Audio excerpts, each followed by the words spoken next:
All right, we are bringing you the very latest information now on that fire at Tulsa's School of Arts and Sciences in Midtown Tulsa. Yeah, we are on the phone right now with Tulsa Public Schools Superintendent Dr. Keith Ballard as we take another live look at the fire here. Good morning, Keith. Good morning. Tell us about your role with this school. It's a charter school, correct? Right.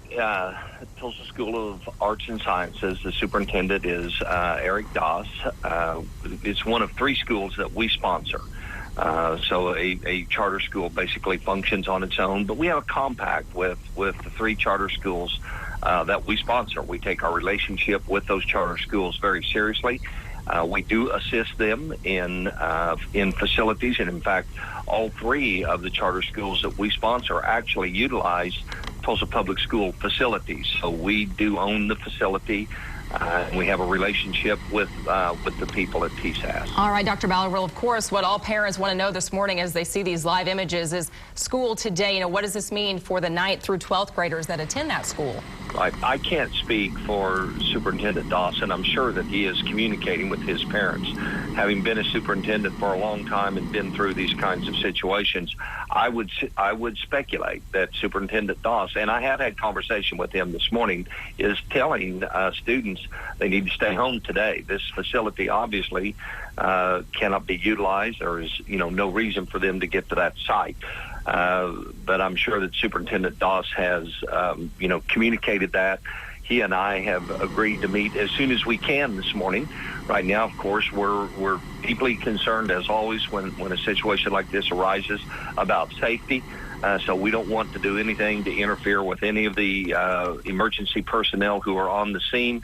But it would be my guess, and I didn't ask Superintendent Doss this directly, but it would be my guess that he's telling kids stay away from there and that he will be communicating through their procedures. I do know he is on site this morning. Let's talk more about this school in particular. Obviously, it looks like there's a chance there may never be class there again by the looks of this fire this morning. How sad is it to possibly lose a school like this? It looks like it was probably one of Tulsa's best. It's heartbreaking. It really, I just couldn't believe it whenever I got the call earlier this morning, because when we closed Barnard, we very carefully considered every option of what we could do with that facility. We had offers from various sources. They offered to buy the facility, come in and raise it and start all over. We didn't even consider anything like that. We had talked with the neighborhood. It is of great historic value to the city of Tulsa, sitting in a beautiful place down there. I love to go to Barnard, and I just think it's really sad for the city of Tulsa. It's sad for TPS, who had just moved in there.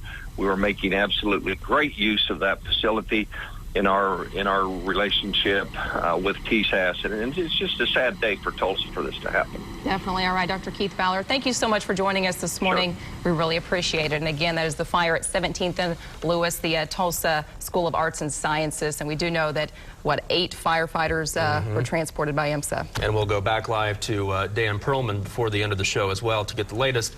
Now a check on